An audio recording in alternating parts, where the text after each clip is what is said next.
భద్రతతో. ఇప్పుడు చూడండి, చిన్న చిన్న దేశాలని, ఆయుధాలు లేని దేశాలని ఆయుధాలు ఉండే దేశాలు ఆక్రమించుకుంటున్నా లేదా?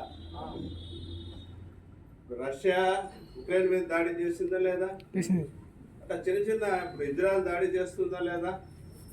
ఇవన్నీ లేకుండా మనం ఈరోజు హ్యాపీగా ఆనందంగా భారతదేశంలో ఉండే వ్యక్తులు ఉన్నామంటే అబ్దుల్ కలాం లాంటి శాస్త్రవేత్తలు మన దేశంలో పుట్టబట్టే.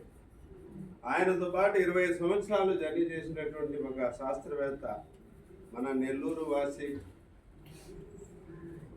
మన ఆత్మకూరు వాసి, మహిళూరు కుగ్రామంలో పుట్టాడు ఆయన. మామూలు మన గవర్నమెంట్ స్కూల్లో చదువుకున్నాడు 10వ తరగతి వరకు, గాంధర్వేలతో చదువుకున్నాడు. ఆయన పరిచయం అయ్యాడు నాకు.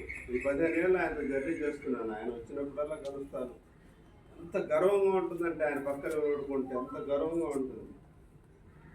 అది అందరూ దొరకదు, అటువంటి వ్యక్తుల సావాసం అందరూ దొరకదు. నేను ఈరోజు ఫోన్ చేసిన సార్ పలుకుతారు, ఎంత పనిలో ఉన్న పలుకుతారు. ఆయన హృదయంలో నాకు ఆ స్థానం దేవుడు ఇచ్చాడు. ఇప్పుడు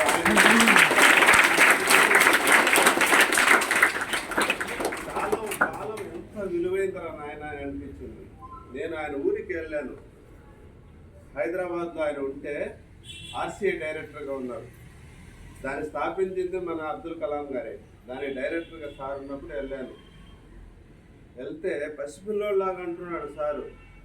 ఈరోజు మన రక్షణ మంత్రి పారేకర్ గారు వచ్చారు, ఆయన రాబట్టి నాకు కొద్దిగా తీరిక దొరికింది అని నన్ను పిలిపించుకొని వాళ్ళ ఇంట్లో నేను కూడా సార్తో పాటు టిఫిన్ చేశాను. 4వ ఫ్లోర్లో ఉన్నారు సార్. సార్తో పాటు కింది దిగుతుంటే పసిపిల్లోళ్ళలాగా చెప్తున్నాడు సారు. ఈరోజు 1.5 గంట కూడా నిద్రపోలేదు హమీద్జీ అంటున్నాడు. చూడండి, వాళ్ళ మొహంలో ఎటువంటి అలసట లేదు, నిద్రాహారాలు మన పనిచేస్తారు, అయినా ఆరోగ్యంగా ఉంటారు. ఇందువలన చేసే పని అంత సంతోషం కలిగిస్తుంది. ఈ అలసట ఏముండదు వాళ్ళకి. చూసారా, వాళ్ళు చనిపోయిన చిరంజీవులు. కొన్ని 100 సంవత్సరాలైనా వాళ్ళు తలుచుకుంటూ ఉంటాం. మన తరం తర్వాత తరతరాలు ఆ జీవితం ముఖ్యం, అవునా కదా? అటువంటి జీవితాలు పొందాలి. మనం పొందేదానికి మన సమయం వృధా చేయకుండా చిన్నప్పటి నుంచి కష్టపడాలి. ఇప్పుడే మీరు ఒక ప్రణాళిక వేసుకోవాలి. అసలు నేనేంది, నాకుంటే మెరిట్స్ ఏంది, డిమెరిట్స్ ఏంది, అది ఎవరికి అర్థం కాదు. నువ్వేందో మీ అమ్మ నాన్నకు కూడా అర్థం కాదు. మీ టీచర్లకు ఎన్ని సంవత్సరాలు చదువు చెప్పినా మీ టీచర్లకు అర్థం కాదు. మీకు మీరే అర్థం అవుతారు. ఇప్పుడు నేనేందో నన్ను నేనే అర్థం చేసుకోగలను. ఆయన నాతో 30 ఏళ్ళ నుంచి ఉన్న మా భార్య కూడా అర్థం కాదు, నా పిల్లలకు నేను అర్థం కాదు. నాకు నేనే అర్థం అవుతాను. కాబట్టి ఏం చేయాలి? మనల్ని మనమే ఇన్నర్గా ప్రశ్నించుకోవాలి.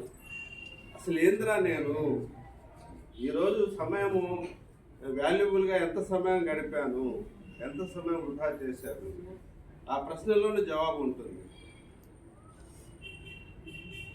మనం ఏదైనా ఒక లక్ష్యం తీసుకొని చేస్తూ ఉంటే ఎంతమంది జనాలు ఉన్నా కూడా మన పని ఆగదు, జరుగుతూ ఉంటుంది. ఎవ్వరు మనల్ని డిస్టర్బ్ చేయలేరు, ఎవ్వరు మనం ఆపలేదు. మనం ఏమనుకుంటే అది జరిగిపోతూ ఉంటుంది. కాబట్టి దయచేసి ఇక్కడ ఉన్న పిల్లకాయలందరూ నేను కోరేది ఏంటంటే, ఇన్నర్గా మిమ్మల్ని మీరేందో ఒకసారి ప్రశ్నించుకోండి. మీకు ఏది ఇష్టమో, ఏదంటే మీకు బాగా నచ్చుతుందో అర్థం చేసుకోండి. అది అర్థమైతే చాలు, మిమ్మల్ని ఎవ్వరు ఆపలేరు. అది అర్థం చేసుకోవడం కష్టం, ఆ ప్రయత్నం చేయడమే మనలో ఉండే పెద్ద లోపం. నేను అనుకోండి, నేను కష్టపడి 1000 ర్యాంక్ తెచ్చుకున్నాను, గవర్నమెంట్ ఇంజనీరింగ్ సీట్ వస్తుంది. కానీ ఆ రోజుల్లో ఎన్టీ రామారావు పుణ్యాన నాకు 18వ సంవత్సరానికే, 19 ఏళ్ళు కూడా పూర్తి కాల, 18వ సంవత్సరానికే ఉద్యోగంలో చేరమన్నారు. కానీ ఏ సాలకును నా సర్టిఫికేట్ రాకను 19 ఏళ్ళు నిండిన తర్వాత ఉద్యోగంలో చేరాను. మార్చిలో సెలెక్ట్ అయ్యాను, జూలైలో చేరాను. చూసారా, నేను అనుకున్నది ఒకటి, నేను ఇంజనీర్ కావాలని అనుకున్నాను. కానీ మా నాన్న ఉద్దేశం టీచర్ని కావాలని. మా నాన్న కోరిక ప్రకారం నేను టీచర్ అయ్యాను. ముందు చేరింది చిన్న ఉద్యోగంలో 390 జీతంలో. ఈరోజు జిల్లాలో నేను తెలియని వ్యక్తే లేరు. అందరికి పరిచయమయ్యే స్థాయిలో నన్ను నేను మలుచుకున్నాను. జిల్లా అధికారిగా చేశాను, జిల్లా అకాడమిక్ మానిటరింగ్ ఆఫీసర్గా చేశాను, గర్ల్ చైల్డ్ డెవలప్మెంట్ ఆఫీసర్గా చేశాను. ఇంకా ఎన్నెన్నో చేయాలని చాలామంది అడుగుతున్నా నేను ఇంకా మీలాంటి పిల్లకాయల కోసం కష్టపడాలని అనుకుంటున్నాను. ఎక్కడైనా